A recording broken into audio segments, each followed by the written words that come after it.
Je suis encore une fois dans l'émission Nabino, les amis de Wetch International. Et là, nous avons encore le plaisir pour Nabino. Babi Balukuna, Azali, coordinateur général Boyebi, il y a force à combat intelligent. Babi, ça fait longtemps que tu as moi, été, moi, bien, d'abord, Babi. Mbote, mon ami Alimi à Mongala. Mais ok, non, Azali, toujours dans l'idéologie, il y a leader, il y a Mikolo, il y a Mineneo, il y a Mboka Nabiso, Moni Batulokwa, le président Tshisekedi. Quand il faut parler. Et Bissopé, comme on est sur leurs traces, on ne peut que parler quand c'est important. C'est vrai, il y a le besoin d'abord ébélé. Non, et puis, au moins, journaliste, il faut appeler ça. Ceux journalistes appellent si espace ou anatoye. Mais ceux qui ont leader, YouTube, Omitieli, caméra, na yo lobby, tout comment on landa journaliste na sima, aux app na leader. Ça c'est Babi Balukuna. Mais Babi, d'abord, première question, il faut la présenter en tant que président, donc coordonnateur général et à force de combat intelligent. Mais ça fait quand même une année déjà. Vous avez élu l'élection finalement. Bolbaki, une année après, vous organisez l'élection pour renouveler quand même la fonction à Bino. Mais n'a évité, vous avez un niveau ni pour l'élection parce que le mandat n'est pas solide. Le mandat est aussi là, le 24 ou le 26 major. Il y a Mai Oyo, donc le mandat est sili, une année est coquille. Et comme je suis respectueux du texte, na kozonga liboso ya ba électeur na commission électorale oyo lobby déjà samedi tozali ko installer nani azali mutu oyo ko composer formateur disons il y a bureau électoral oyo président Seni quoi c'est un peu ça président Seni donc lobby le 17 na salle ya Elzenov toko installé officiellement formateur et à bureau électoral et puis na bandekogno sur na salle lobby on va essayer de réfléchir ensemble quel format tokolinga Seni angoto bureau électoral ango ezala est-ce que tolingi format moko ya kozala na ba membre ya FCI tolingi pe ba membre ya FCI ezala pe bureau électoral en fongwama pe na quelques membres extérieurs pour na moi neutralité pe kota na élection en pe transparence ezala quoi. Alors ça c'est bien de Ozoloba. Donc on s'est représenté ou pour la Sili? En tout cas jusqu'au jour où naza ko solana yo na on a décidé parce que décision ngai na olinga na lingi beaucoup plus ezala motivé par bango. Ba membre o tozalaki na bango na mandat o uti osila bango ndef ba ebisanga ino cordon tia lisusu so ba lobité cordon pe mana nous a essoufflé na royoka bango. Voilà, c'est là mais peut-être il a rebondir là aussi moi c'est par rapport il y a un mouvement au Bokabona qui nango CPCR. Je pense que bah faut quand même qu'on s'élever un peu plus pour un peu moins rapprochement parce que combat à la peau de la Belgique comme quand même mon boulot division depuis que bino bata force combat intelligent là bata CPCR également bozako yo kanaté mais tu vois nettement rapprochement moi ça net beaucoup dans moi ensemble pour me un peu ko ta de façon c'est que bon me ko planer là différent na bino information les andés. Oui, na kokota na information à Soukao lobby ezali très importante, mais dans ta question au relevé le comme ezali pe capital Makassi, au lobby on dirait na Belgique combat moi mobulu. Mais ngai na linga division plus to comprendre mobulu ngo wuti wapi et puis to ba l'élection kaka d'abord élection na yo. Rien à voir. Il n'y a qu'une et une seule chose. Aux Congolais parce que batondi ça ba manifestation ba mouvement ba maramu tout au salara na combat depuis des années les lote kaka batouana ezangaite eza ba combattant otoyebanate otozara ba responsable parce que tous les gars santé ba responsable donc ezali vraiment population congolaise diaspora ndenge tolobaka communauté nde bavanda na manda bangonde bazara surtout ça le quoi bien tout ça qu'on se comporter bien balandi biso mais au nom du Congo. Donc le grand malaise est là. Qu'est-ce que ces gens-là nous reprochent? Ces gens-là nous reprochent un seul mot. Ils nous disent on veut de l'ordre. Et ordre et que mokona structuration. Structuration, ça appelle comment une autorité et des règles. Ça veut dire que tout ça mais bien sûr. Il faut bien que Moutou à train ou disons manager non c'est impossible parce que bateau a Moutou à train kaka bango mutu lelo baza babengaka nga parfois babi omoni makambo caméra ndenge nini mais ça va bino bolingi ba caméra te bolingi ba tumususu te mais fabriquez vos propres leaders. Si vous êtes contre vos propres leaders, ne vous étonnez pas qu'il y ait des caméras, qu'il y ait des kunda, qu'il y ait de ces gens-là. Donc voilà, et on a zongi na ilo na zeko bisayo que ceux qui bisomoko communauté, nous n'autoproduisons pas nos propres leaders, nos propres managers, nos propres top managers. Attendons-nous à ce que Kabila aya na bato lukuta, attendons-nous à ce que bato musuba bimape du néa baya kozala. Donc l'ici bato wana o baya ka otonisa ba marche. Ba reprocher biso kaka ordre. Ça c'est avant l'élection à Babiba Lukuna, comme après. Ils disent toujours sans l'ordre, on ne vient pas. Bazin a besoin, il faut bailler baso à tiembongo à cotisation et kokende wapi. Bon ça là ngonini. Qui donne les ordres? Parce qu'il faut quand même pas responsable. Il y a échec, toi il y a réussite, tu peux bazalaka. Tu sais souvent on dit l'échec est toujours parent pauvre. Donc réussite. Ndez ala bato bela ngana contribuer mais ce que chèque yé bato babenda na wana nde ora likolo babi balukuna yango yoki ils simbaté likolo babi balukuna yoki bazako lo likolo babi balukuna. Moi j'assume, j'ai été élu, j'assume. S'il y a des fautes, je les assume. Yango moni na question na yo wana ba faute na ngezali ya kozala élu par bato. Faute na monene yango wana bato ba elizaki ngai faute nanga munene na memaki idée ya changement ya keto sala structuration eza faute parce que na moni structuration ngo et pesa licence mais bato balingi yango te ba faute nanga mingi yango wana po natikala ko boma mutu te natikala ko tuba mutu mbeli te na iba pelo ko mutu te na zo mwasi ya mutu te na sala mutu eloko te. Donc soko landi bien na zape collaborer ba nomanga pe nulle part pas Kabila. Donc Babi Balukuna en tant que personne, je n'ai pas de faute. Faute n'engage que parfois les gens m'ont fait confiance, ils m'ont élu coordinateur. Et faute n'engage que baïdé musuna yango comme baïdé structure ya ba élection, batu babo yango to ba monaki yango netikaka. Mais si ko ba ndio comprendre yango. Yango na rebondir na deuxième question na yo ezalaki ya rapprochement. Tout justement parce qu'on ne s'estime pas comment irréprochable, on ne s'estime pas capable ou à même de solutionner les choses bisomoko.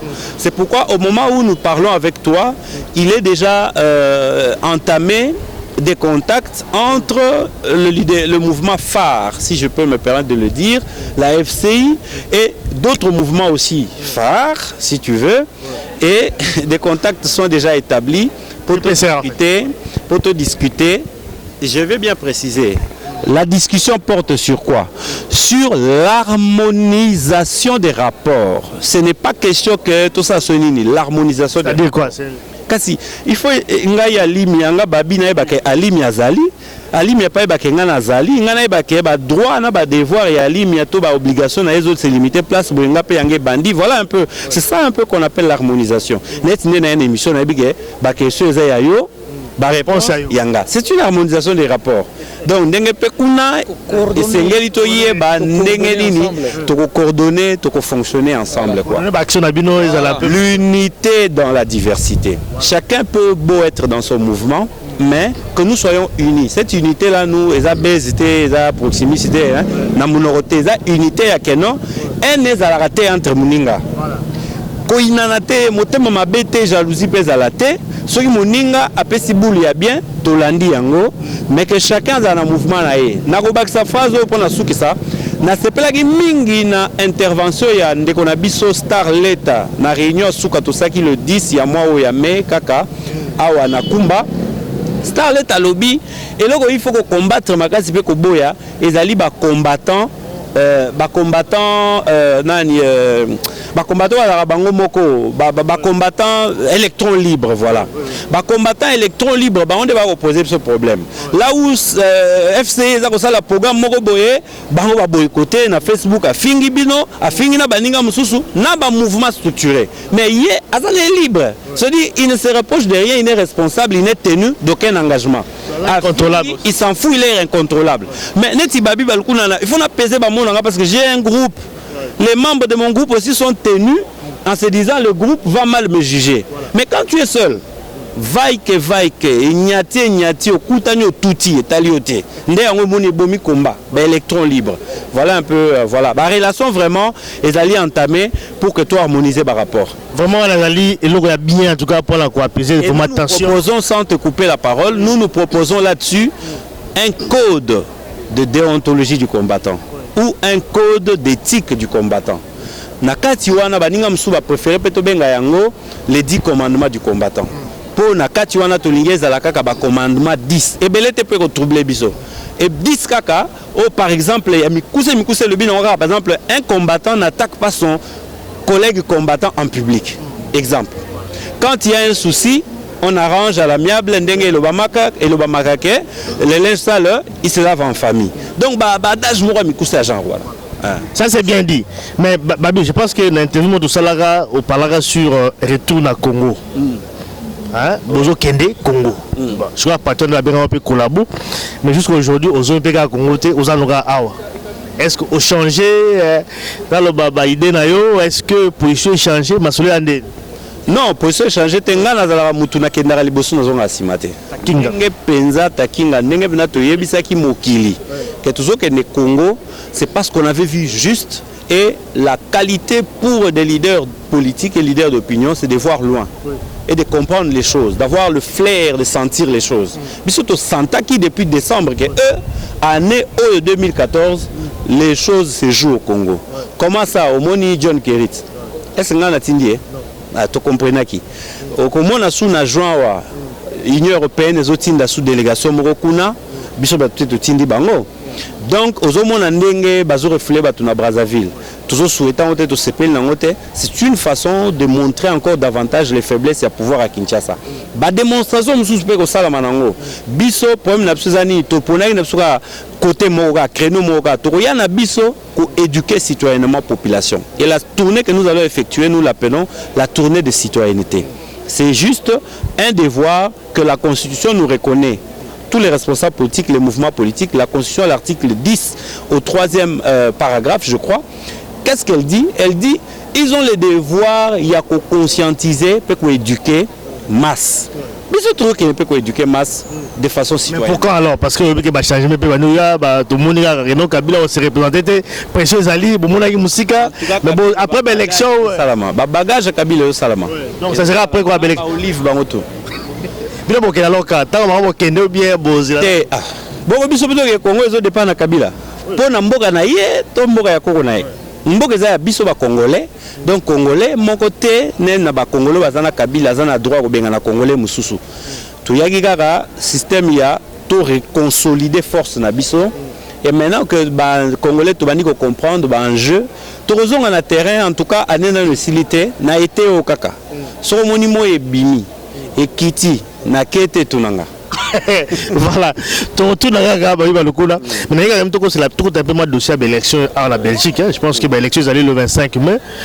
Je pense que bon, Bissot également, au niveau de la communauté congolaise, tout ça quand même aussi dans le préoccupé par rapport à Bangé, parce que les candidats aussi d'origine congolaise, basé belé. Tout le monde combattant Moussou va soutenir les candidats, on va se présenter dans l'élection, mais aussi au niveau FCI, c'est vous allez la candidat, vous allez soutenir ou alors vous allez aussi dans la préoccupation par rapport à l'élection. Ouais, merci Ndekwali mi après la mutuna. Moni FCI élection ya babel je ko préoccupé biso makasi ndenge pe to mona ba on ba se intéresser na web so Congo. Biso pe na nko to zokota mingi. Ne côté na biso za ndenge nini? Awa na Bruxelles. To lingi to remplacer Makambuto, to sanctionner peut to remplacer. Na remplacement, je crois que na CPLA mingi na mona ki ona ndeko na biso wana oyo délégué à FCI na ba institution belge ndeko Sevan Dibéché. Ali 11e sur la liste NVA awa na région ya Bruxelles capitale pour na kokene na parlement bruxellois. Sevan Dibéché azali kuna toujours bunda ko tindaye en tout cas na rosenga lisusu na bino pas Sevan na rosenga lisusu na bandeko nyonso ba congolais ba vandi na ba 19 communes à Bruxelles. En tout cas les 19 communes à Bruxelles, 1000, 1020, 1070, 1080, 1081, 1000 boy ba 1000 tout. Oh ya à partir de 1000. Donc vous avez la possibilité ya couper sa force dans ndeko na so seva. Ndeko wana ezate que to fula ye to zo pese fula pour que nous ça ndenga lingité. Nous le contrôlons. Nous le contrôlons, ça fait un bon moment. Depuis qu'on a été élu coordinateur, il a été conseiller en matière de politique internationale, à niveau coordination. Il a toujours été avec nous. Il contribue. aux cotisations neti bandeko nyonso et là tous on a besoin à kende kuna pour biso tozwaka ba information na kati ba institution wana to pesaka pe ba information e komaka kuna pour des décisions et puis ce qui est pas futami akanisaka pe lesa punda pe alesa yo akanisaka pe communauté par nos différentes organisations. C'est ça la mission. Mais il n'est pas le seul. Au moni FCESA na kati ya ville ebele. Na kati ya province ya Enope, kuna pe tozoti ya elio di repos pe moi panzi likolo, to soutenir ndeko na biso mundele. Ngana baza congolais mais na poso pembe. Laurent Louis. Ndeko wana en tout cas na moi espace ndambo ba peseke déjà 100 congolais. Pour amikomela ki député 100 ba congolais. Mais tout moni apesi attention mingi na Congo pe na ba congolais yango ndenge na lobi lesa punda sa nini alesa yo congolais par sa nini akolesa punda wana ya Laurent Louis vraiment soko zali na Nivelle ozana Charleroi ozana La Louvière ozana Mons ozana Tournai po ba mona te ke non biso to soutenir ga yo lo ba na question no ke to soutenir ga bande na so ba congolais te congolais la xénophobe te to soutenir pe mindele o ba sala ka vrai boulot pour na biso. Entre-temps, l'élection à Belge, l'autre facette des sanctions. Les gens ne peuvent pas rester impunis. Lundi, dans la Jodogne, toujours quand on papier, pour expliquer, l'électeur, il y a Louis Michel, impactation à Louis Michel dans la politique du Congo, dans le faux. Donc, on a la paix, à Bruxelles, pour Rolanda Didier Renders, je crois, à Uccle. Pour montrer aux électeurs belges de Uccle combien Didier Renders a été à la base désagréable, même merci pour le mot que vous m'ajoutez, désagréable pour le Congo. Donc nous allons suivre les gens comme André Flao à Nivelle, où nous allons démontrer sa monstruosité dans le chaos que connaît le Congo. Il y a des gens comme Armand de Decker. Nous allons les suivre toute la semaine prochaine avant l'élection ici là. Ceux qui veulent nous soutenir, avant ma campagne, pardon, ici là, merci. Ceux qui veulent nous soutenir, nous, force à combat intelligent à combattants, ceux qui veulent nous soutenir, poto, totia batouana kao, vraiment appeler à nos numéros. Parfois, vous même na numéro yandeko limia ya ibi ba numéro na biso bien vraiment ko tia bino na contact na biso ou par Facebook so betika babi ba luku na tozawa na otini message na yo na soutien au link ko pesa pour to ko imprimer ba papier to ko kene ko kabola yango na mindele wana o bazana mayele ya ko komba texte ya bien parce que biso tozana biso te na prétention à savoir oza ba texte da kitoko eko la kisapena na mundele ke Louis Michel aza ndoki que Armand de Decker ndoki que Didier Renders ndoki sorcier en français que Batumusu soit en attaque Babandoki, écrivez et aidez-nous. Alors Babi, au moment dossier au Badbazar le Belao Mikolo Mingzali ba refoulé, c'est-à-dire que compatriote Nabiso au Bazar ko refoulé ba parti à Brazza, je pense qu'il rentre vraiment le dossier le plus chaud actuellement. Et l'autre Nikolo ba par rapport à et là on a roloba par rapport à dossier wana ezali que d'abord eza pasi eza mawa eza souci mingi je compatis na pasi ya bandeko oyo ba vivre expulsion na directement mais sinon na pasi ya ba congolais nyonso o ba vivre humiliation wana parce que biso nyonso on a été humilié quand on viole comme ça nos mamans, quand on repasse comme ça nos compatriotes, quand on les entraîne, on les amène, on les coffre dans des morgues vivants. Ezali quelque part une grosse entorse aux droits de l'homme. Na isika ndenge wana ngai nazali légaliste, pour ne pas dire seulement juriste, nazali légaliste, c'est des choses que nakoki ko encourager te. Et pour cela, je peux interpeller rapidement les autorités à Congo-Brazzaville. Au moni entre les deux pays, les deux capitales, Kinshasa-Brazzaville, entre les deux peuples, il y a une affinité et une intimité que personne, d'aucun alors, ne pouvait se permettre de violer. Au moni awaboye, l'autorité à Congo-Brazzaville, la intrusion, l'amitié, va violer Ango, et ce n'est pas bon.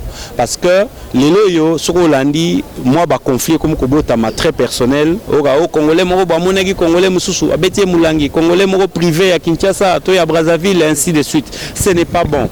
Or, l'autorité Moussa il y a qu'à prévenir, il y a qu'à éviter le conflit. Mais les Congolais à Brazzaville, l'autorité surtout, Bossani Bilo Onyo Soana, ba privilégier ba papier na bango, ba privilégier sentiment na bango et ba bengani pas une personne, pas 100 personnes, pas 1000 personnes, mais 70 à 80 000 personnes. 100 000, on dépasse déjà 100 000. Voilà. C'est beaucoup. Et ils allaient ko zanga mawa, ko zanga bolingo pour na vendre to vendre na yango. C'est quand même regrettable pour les autorités de Brazzaville. Mais quelque part baza libre. Au moni fierté wana o baza na yango pona mboka na bango, c'est quand même légitime pour eux parce que au moins on a déjà biso na Kinshasa. Zwa banda kututanga Mobutu Tito e kokoma surtout na tanga ba Kabila. Kabila père 4 ans, Kabila fils soi-disant hein, 13 ans. Total wana au moins to ke ba 17 ans. Carte d'identité zate. Mikando bazo botola ba Kongola ya Kinshasa ba vana na Brazzaville ezaki nini? Ba carte pénale au roi ya biso Belgique. Carte de résident quoi. Il y a résident na nationalité, il y a kitoko biométrique net ya biso to wana on a poto awa. Benet ba carte yo zananga o ye major azanango. Donc on a que pour un pays d'Afrique, et ça quand même moi avance. Mais qu'est-ce qui manque à Kabila na gouvernement na ye na mbongo nyonso yo bazolia. Na ba don nyonso ba mesana ko sala na 2-3 pauvres quelque part au Congo pour basa la biso ba carte d'identité. Quelque part, tu vois que c'est voulu pour que désordre et zalaka. Qu'est-ce qui manque pour recenser la population? Kabila est venu nous dire, voilà, 5 chantiers, année sociale, tout ça. Mais comment veux-tu promettre aux gens 5 chantiers sociaux sans connaître le nombre à bâtons exact? Tu sais, aujourd'hui, on ne connaît même pas combien il existe de Congolais dans le monde, parce que recensement est zalaté. Tant que vous avez le nombre à battuter, vous avez pété parmi bango segmentation, qui sont jeunes, combien de jeunes, combien de papas, combien de mamans, combien d'enfants, vous avez pété, banani basalaka, banani basalarate, et banani basa besoin qu'autant la classe et tout ça. Donc tout ça, le monsieur Kabila est venu dire année du social na luenga koloba. 5 chansons na luenga koloba. Bon les loyo, bazo refoulé batu po na nini, batu bakima pasi, bakenda kuna. Bino gouvernement, oh, il faut vous défendre batu. Vous ne les défendez pas. Kabila a continué à silence. Oh, déjà, na silence. Je ne sais pas pour français à l'arrêt pas si. Je ne sais pas pour les Cambaro Bezate. Mais silence naye, mon frère, n'andimite que même Mobutu, to tiara na mutu ke ndoki. Mobutu soit là qui wana penza, modèle basali, pas un Congolais, je répète. Pas 10 Congolais, pas 100, pas 1000, 2 millions et des milliers, pardon, de Congolais. Près de 100 000. Mobutu, est-ce qu'elle va vendre vraiment à Talisa Souga Nengwana? Alors, tout le monde a la blague, le là, côté où on a la bini Nimbata Bakolo, ou qu'on a bazongi sous son nom, moi la banga mokolo. Est-ce qu'on est en train de blaguer ou quoi? On est en train de blaguer ou quoi? Bissoa wana poto tolobi, halt avec ces blagues-là. Hein? Aro avec ces blagues-là, tout en a besoin, ordre et quota. Congolais, il faut la respecter. Et d'ailleurs, c'est pourquoi nous disons, le Congolais est seul contre tous. Seul contre son président élu par les armes, seul contre son gouvernement imposé par les chars, seul contre son parlement issu d'une élection, des élections truquées et tronquées, seul contre son opposition, Oyo Yaliboumou Yanzala, seul contre même la communauté internationale. Seul contre les voisins. Seul contre nos voisins. Donc, on a Congolais. Hein? Salut, libération, émancipation, réhabilitation na yo Congolais. Na le batal roi Sevan Dibéché. Et qu'on tate na John Kerry. Et qu'on tate na François Hollande. Et qu'on tate na roi Philippe. Ton prince Sokina Niwana. Laurent. Et kouta wapi et kouta kaka na yo moko ndenge Bible loba, lève-toi, prends ton lit et marche. Tout marcher, tout ça, soulèvement populaire, on boute les ennemis dehors et puis on récupère l'impérium, on en fait ce qu'on veut. Voilà. Voilà, donc on a souga mais Major Tati. Major Tati, ceux qui font la zone en élection ou pas. FCI. Oui, mais déjà, mais par rapport à la conduite dans la FCI. Bilan, non, mais bilan Zakito quoi. Cordon à travailler. Bilan à travailler. À travailler, mais pas faire. L'IP, il y a Mike Zali. Wana, tout cela, na 4 bafay. Mais na munene boy tozotala mais babilo kuminga sali pe bien zali ngo ezali plus ou moins nana compte ya FCI ezali donc tous on a compte dans numéro compte pena kimba ba bengi pena ki chambongo na compte FCI qui peut donner na banque aussi donc on les a choses mon il y a bien ouais ça na katia FCI quoi. Ça c'est bien. Et puis on a parlé aussi rapprochement parce que depuis qu'il y a une division on est salarié bien té na ba CPC nga zo le parce que bon on a sa propre mingité rapprochement les salariés moins bien. Non en tout cas on a côté zalaki soué na ngai pour nga chaque fois sotali ba vidéo na nga mingi na lobaka na lingaka boyo kanyezala malgré tout tous ba groupe séparé mais objectif ezaka moko biso nous surtout tous na idée moko objectif ezaka moko Kabila falonga Kabila dégage donc toyokana donc tozala boyokani yango na sepelaki na organisation na oyo tosalaki réunion à otokutanaki ya les 10 tomeka quand même ko coordonner l'action na biso malgré tous ba groupe belé misato mine mitano mais quand il y a marche bien quand il y a réunion to quoi ko ke moninga sali marche moninga sali réunion yo ko chatte yo ko sala boité biso nous auto que nous soutenir moninga pour la sali réunion tu vois ils ont été que voilà ils ont été que FCI a sali réunion CPC a sali réunion bata CPC ba ke ko menacer bata FCI ninga zaki liboso donc on a des sanga passe donc on a na vraiment na rencontre wana en tout cas toyokana tozala bomoko ce qui s'est passé dans la réunion bien s'est passé dans la marche à la manifestation réunion to ko assister parce que biso nous tous un objectif moko to yepé to assister bango ce qui peut FCI à la réunion c'est peut ser pas y assister bango donc unité on a donc les ala bien to kutana ba membre nyonso ya FCI na baninga nyonso ya combat pour la journée à lobby samedi le 17 Nari de la Couronne numéro 12 tokutana wana tozali vraiment na réunion makasi pour na kotala mapona minabiso oto pona ka élection les kaki donc mandat ya coordinateur Babi et commis pré Sili yangwana lobby samedi le 17 ndeko nyoso esengeli ya pona to solo la toyeba eloko ni tokosala Rue de la Couronne numéro 12 na XL. Je pense que c'est toujours si ça vraiment tout si nayo moins souka pour clôturer. Moi souka tozala ndenge major à lobby uni unité à bezité à proximité à likate tozala pena uni ya monoropété mais uni ça veut dire éviter de calomnier l'autre. Uni ça veut dire éviter d'être haineux envers l'autre. Uni, ça veut dire essayer essayer d'accorder à l'autre une quelconque présomption d'innocence quand on l'accuse ou qu'on veut l'accuser, on pense l'accuser de quelque chose, en attendant d'avoir des preuves palpables. Uni, c'est-à-dire aimer, on n'a pas besoin d'être amis. On n'a pas besoin de dormir, non. Uni, ça veut dire tous se supporter.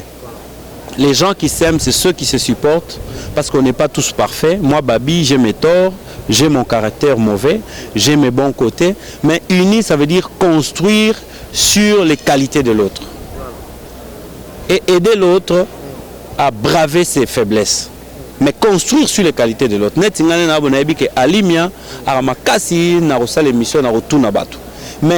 comment veux-tu si comment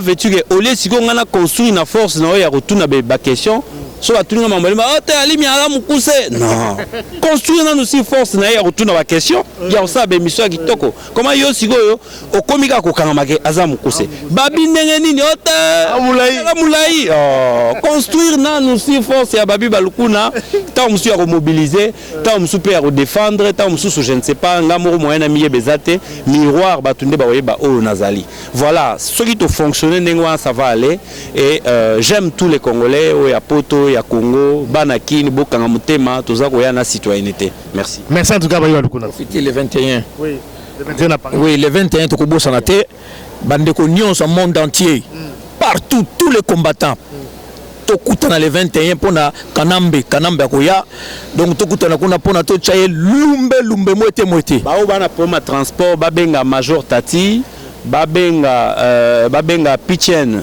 Patrick Chibangu kufa pona mboka babenga Maître Dona na ba Facebook na ba numéro na ba téléphone pour être to ko organiser ba mituka na biso et même les quelques personnes mais moyennant toujours participation. On a copié ce numéro 0489 98 79 50. Wana soko bengi ngai ipinga pena ko benga baninga mususu poto kwa koiba to s'organiser na na place pour na tokende elongo ingeta. Merci beaucoup vraiment.